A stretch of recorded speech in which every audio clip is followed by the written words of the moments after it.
Ladies and gentlemen, welcome to another awesome episode of the School of Farm Hustlers podcast, where we talk to farmers and farmpreneurs who are doing amazing things in the farming spaces. We have a special guest today, someone that I look up to so much, someone who's created her own community. She has been teaching people a lot through collaboration with other African farmers. Without further ado, let's welcome Gugulethu Mahlangu to the podcast. You're welcome. Thank you so much. Thank you so much for having me. I truly appreciate it. Yeah. No, thanks to you. I mean, you're hard to find. No, I'm not. I'm the most easiest person. Yeah, no. But yeah, we appreciate you here, and we want to discuss a topic that you talk about a lot, which is something that I'm not experienced in. And actually, I think the first time that I heard it from your I think your Twitter feed and your space, and that is smart farming. Yeah, but before we get there, because I know you and a lot of people know you, how would you introduce yourself to people that don't know you? Well, my name is Gugulethu Mahlangu, and I'm just a very simple person who believes in working hard, working smart, and a person who enjoys seeing the growth in herself and others. Yeah. And really fun, bubbly, and really nuts about farming, honestly speaking. I can see. I Yeah. can see. So how did your journey start? Like your farming journey? How did you get into it? My journey started at home. So I was born and bred in Witbank, Mpumalanga. And I was at home, unemployed, chilling, and really having to do a lot of introspection. Like, okay, Google, what's next? Like, what's the next step? And it forced me to really just... they say go to varsity and just get a degree, or go to varsity and, do what's going to make money. Yeah. But at the end of the day, I think, I was at a point of, okay, what is going to make me happy? Like, what is something that's going to really, fulfill me in so many ways? And it was just introspection, realizing that farming has always been there. I mean, I studied farming first year, and then I moved to human anatomy. Yeah. Now I'm back studying farming, so I had to go through all of that to realize that, hey man, farming is something that's very close to my heart. I'm an independent person. I really enjoy doing things for myself, and I've always grown up with my late grandmother, who's my biggest inspiration, actually, to be self-sustainable. But her garden was always on top. Yeah. We always had food. And I'm just like growing up, and I'm just like, because she grows her own food. So, that's actually my biggest inspiration. Just my late grandmother, and really understanding that, okay, this is what I want to do for the rest of my life. R.I.P. to grandma. She did a great job. So now you spoke about studying farming. I noticed that I've seen some Gibbs thing on your feed. Are you with Gibbs? And what are you doing with Gibbs?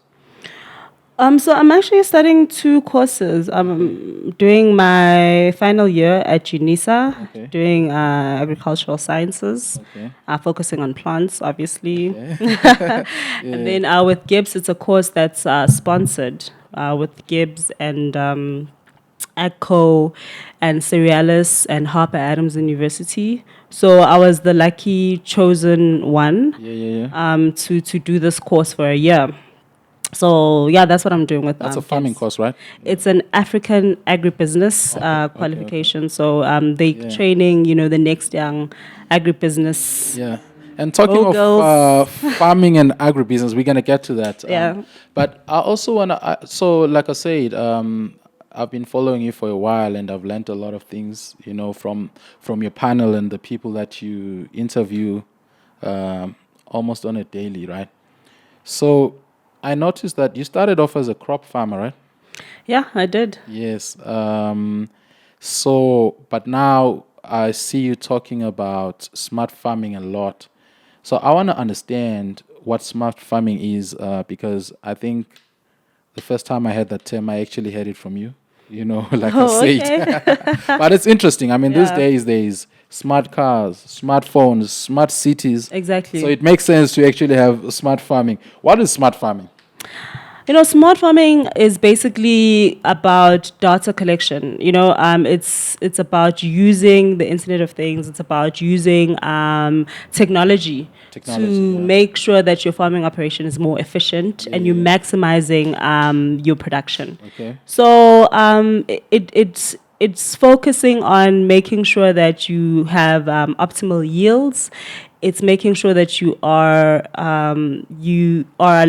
able to predict what's going to happen, and you are at least closer to knowing how your next harvest is going to be.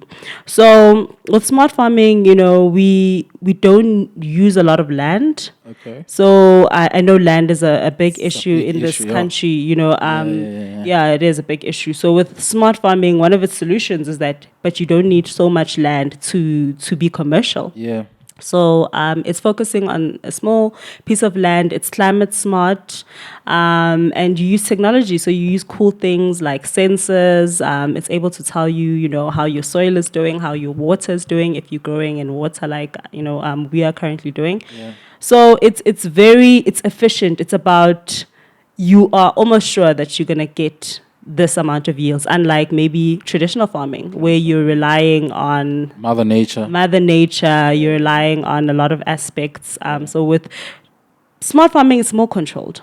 Okay. So would you say like things like greenhouses and tunnels, do they fall under that? it's To just an a- extent, to an yes, extent, okay. because it's a controlled environment. So the temperature is controlled by, if you're Yes. using tunnels, that's the plastic. It keeps traps the heat. Yeah. So you can grow your crops for an extended amount of time. So if it's winter, it's not going to be too cold as if you're growing it outside. Yeah. Than in tunnels. So, and if it rains as well, your crops are protected. So it is a form of smart farming in the sense that it's controlled. Yeah. You can control it. No, I hear you. And does it only like pertain to crops or also with livestock? Like, can you farm smart with livestock? Absolutely. You can farm smart with livestock. Nowadays, people are using rotational grazing, where you control where your crops feed. Not crops. Sorry, yeah. I'm a crops person. Yeah, no, I get it. But where your livestock goes, Yes. You are able to artificially inseminate them. You don't need to buy those big bulls are like million something, guys. Expensive. It's I've so seen in those expensive. auctions, I was like, oh my word, livestock Yeah. farmers have money, guys. Yeah. Now I've seen in these auctions like people spending hundreds and hundreds of thousands just like- buying a bull, Yeah. No, but that's not my area of That's expertise. not- yeah, no, I honestly get you. speaking, but I get you. No, I'm really interested in the smart farming thing, so I want to dig deeper into it. So I also noticed that you've been like working with aquaponics. yeah. Would you please elaborate on that? Like, I don't fully understand it. I think I've got an idea, but I really, really don't. I've never done it. Yeah. Yes. Okay, so aquaponics is aqua, so water. Yes. So you are farming in water. It's a soil-less method of farming. We don't farm in soil, we farm in water. What, producing what? Crops? Yes, No, with no soil. no soil. Oh my God. So we're able to grow a lot of crops. Microgreens specifically grow well, and herbs and yeah. lettuce. Yes. They do exceptionally well in aquaponics. So what we do is that we combine aquaculture with plants. So it's a symbiotic relationship where we have fish and we have plants. Okay. So the fish waste give us our nitrogen, and then it gets pumped into the plants that are growing on water. So and then it feeds the roots, and then we come in, and we just give the plants oxygen, and we ensure that we do still practice crop management in terms of pests and diseases, but we're completely biological, so we don't use any harmful chemicals on our system. So it is pesticide free. Because of the fish, of course. Because of the fish is providing so much nutrients. So all we do is just add an iron and it's done, you know. So it's a method where you are using nature to complete a cycle of production. So you don't really have to buy a lot of inputs. Now input prices are insanely high. So with aquaponics, we are like, guys, we chilled. We're getting our nutrition from our fish. What are you guys talking about? So it's very new. It's a new system. But I think it's exciting, and I think a lot of people should actually look into it. Actually, I'm sold. Like, you should. I wanna get into aquaponics. You have to. But how expensive is it? Like to start the system? Like, it doesn't seem like something that, you know, like anybody can just do off the bat. Yeah, absolutely. I mean, it is expensive to start. It needs a lot of capex in the beginning. But you know, you can start small. I always advise farmers to start small. I know it's great to be a farmer, boom, the next day you're commercial and you're big. But everyone has a starting point. So it is, you can start small, and it's not that expensive to start, even with one tank and maybe just like a bed of water filled with plants. That's a start. And as you grow and understand how it works, you can easily, you know, seek out funding. Okay. So like in terms of the oxygen that you said you pump oxygen, right? Yeah, we do. Into the tank. Yeah, we do. Into the plants, yes. So into the water, right? Into the water for the plants and the fish. And the fish, right? Okay, so like that'll mean that you require some sort of oxygen tank?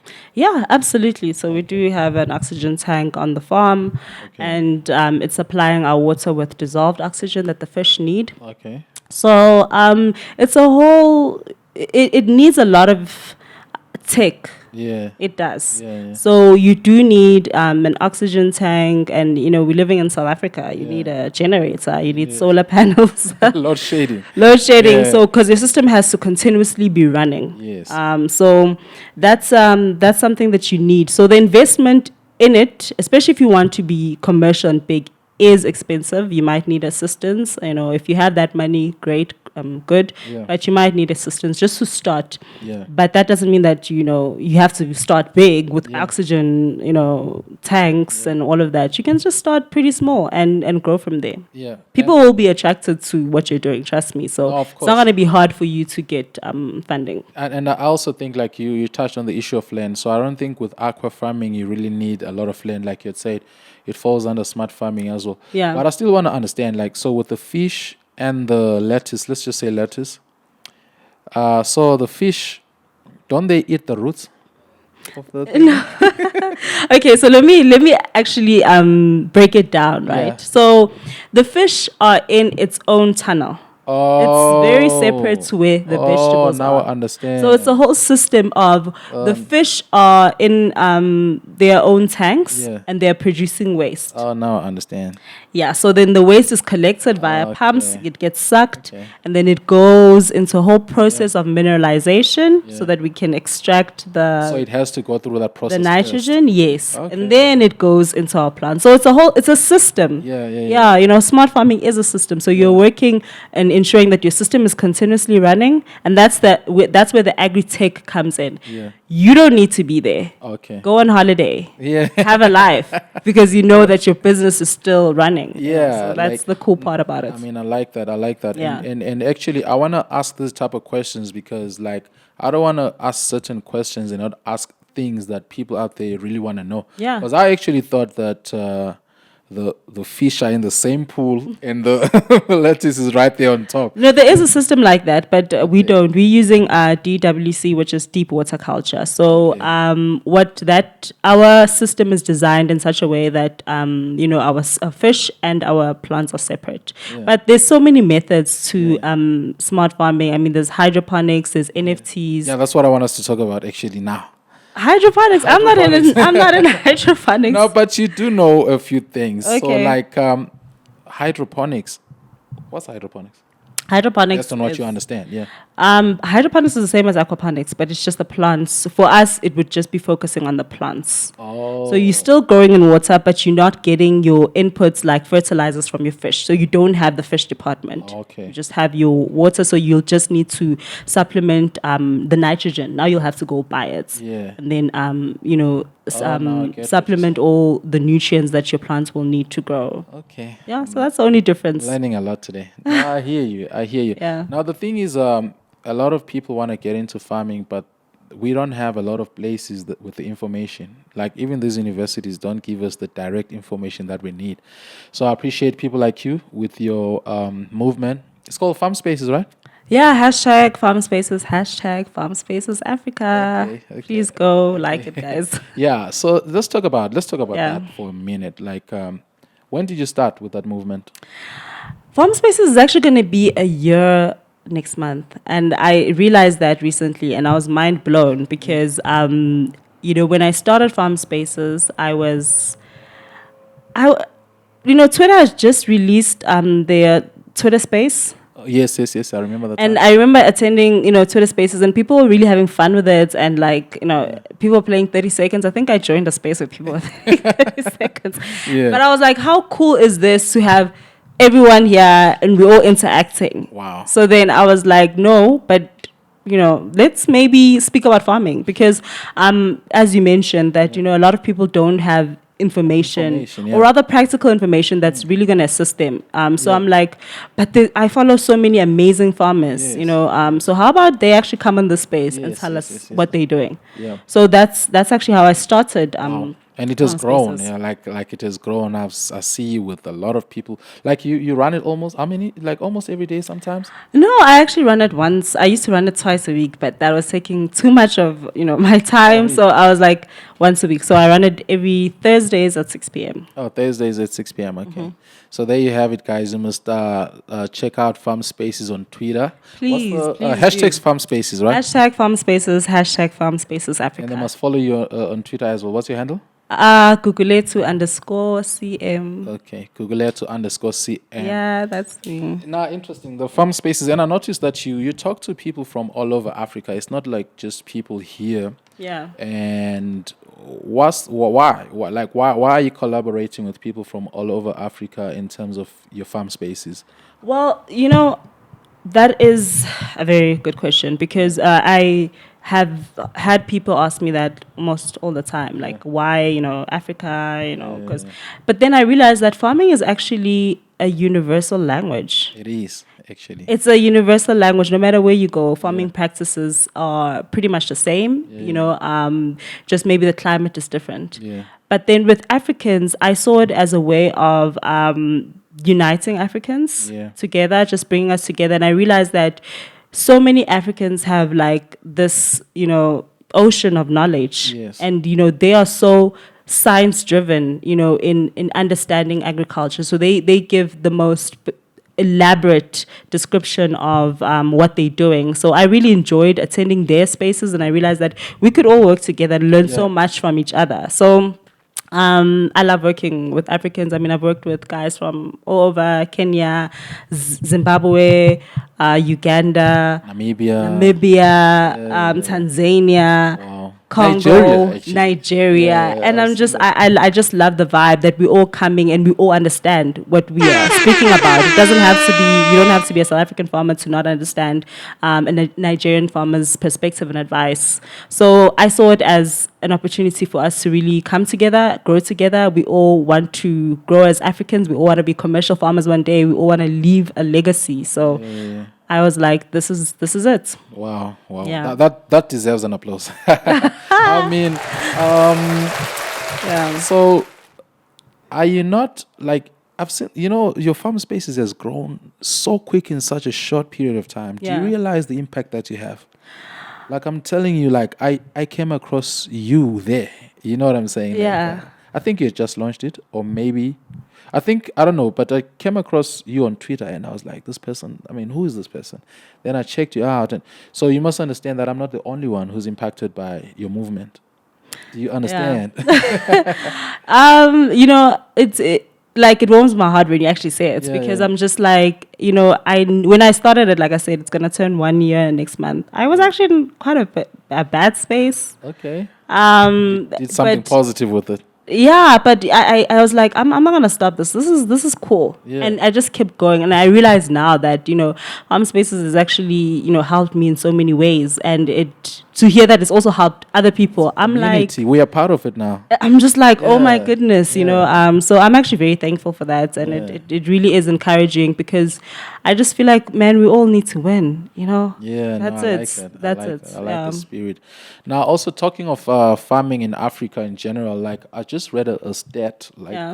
I think a day or two ago, and I didn't realize that it said that we, as Africans, we only produce like 26% of our food.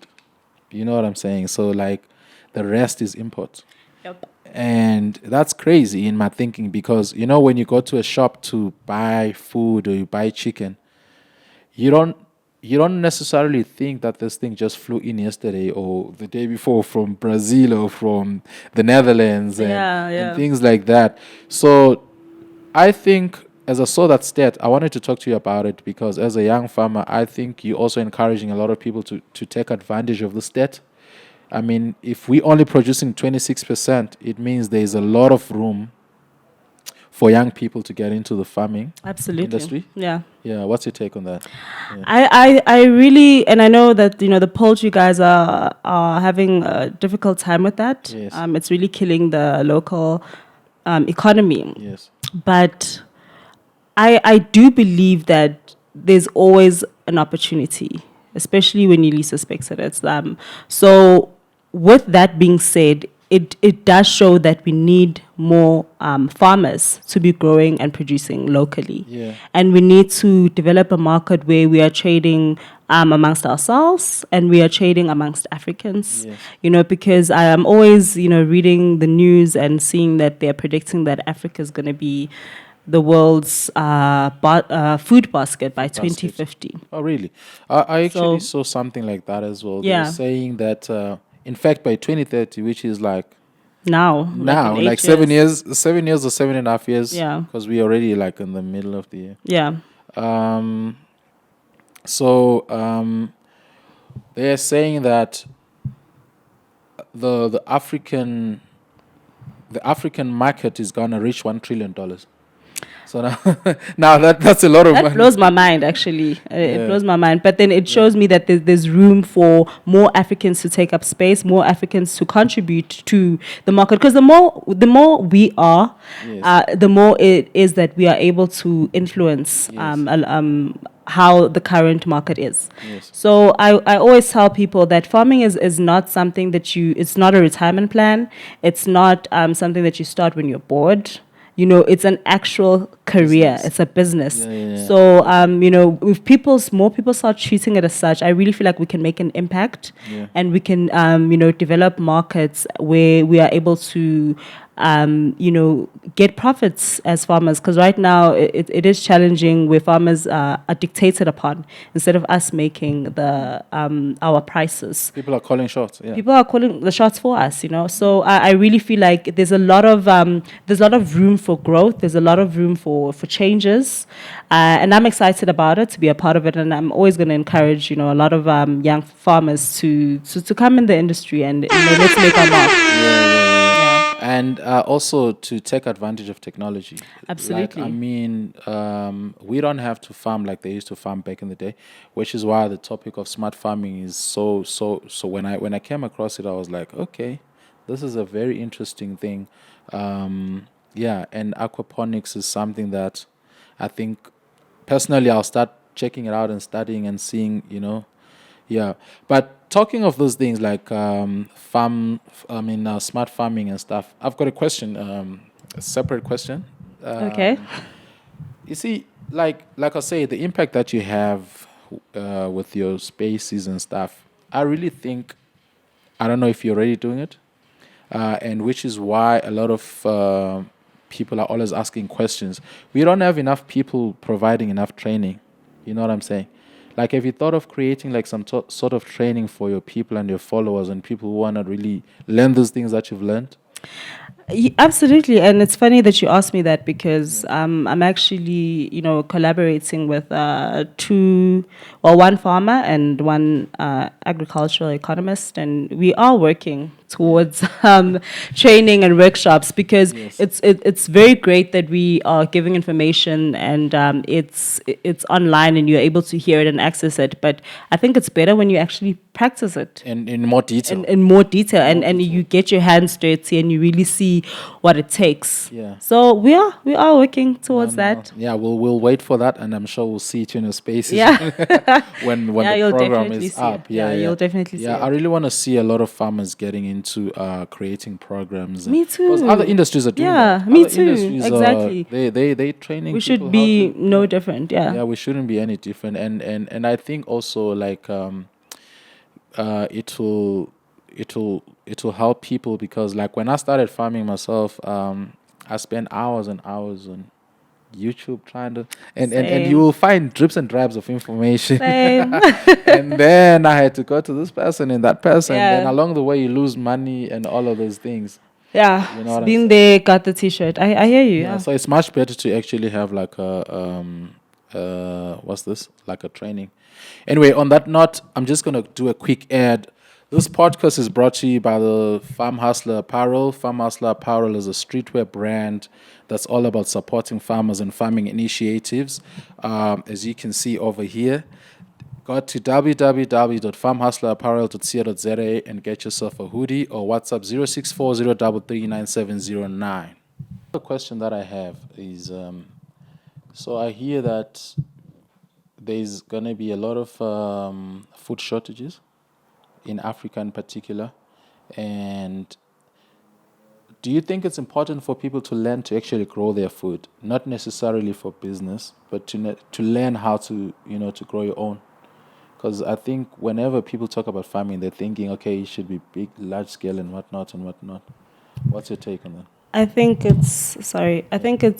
it's imperative Yeah. that people learn how to grow their own foods. I mean, with the current market and the current food price hike, food is it's becoming almost, a dent in Yeah. household incomes. So Yeah. I really feel that I'm always pushing this: grow your own food, even if it's a garden or even if you're staying. Some people are like, space is an issue. I think that's when smart farming comes in. But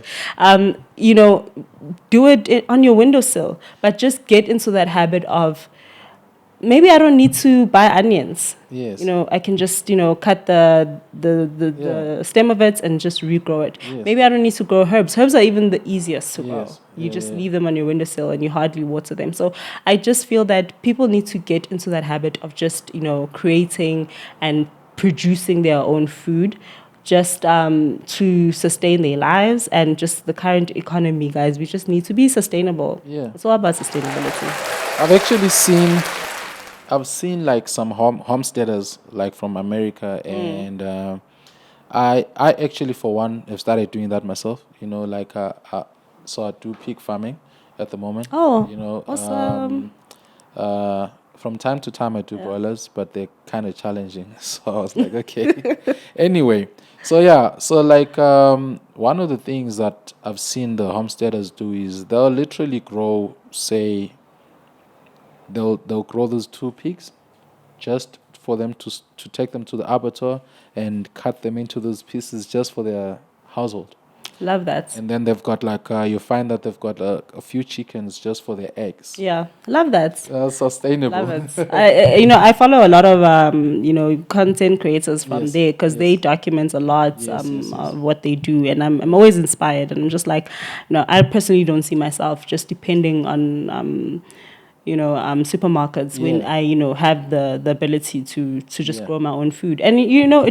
And that's just the beauty of nature, I guess, that you can have, like you said, your pigs for your meat, your chicken for your eggs, and then you can have just your gardens and your herbs, and you can use the manure to as a fertilizer. You don't even need to go to the shops. It becomes an ecosystem. So people, I just feel like, I really wish if I could inspire people to do that, I'd be happy. Yeah. Grow your own food, yeah. No, I love that. Okay, we're about to reach the end of our our show. It's been an honor having you here.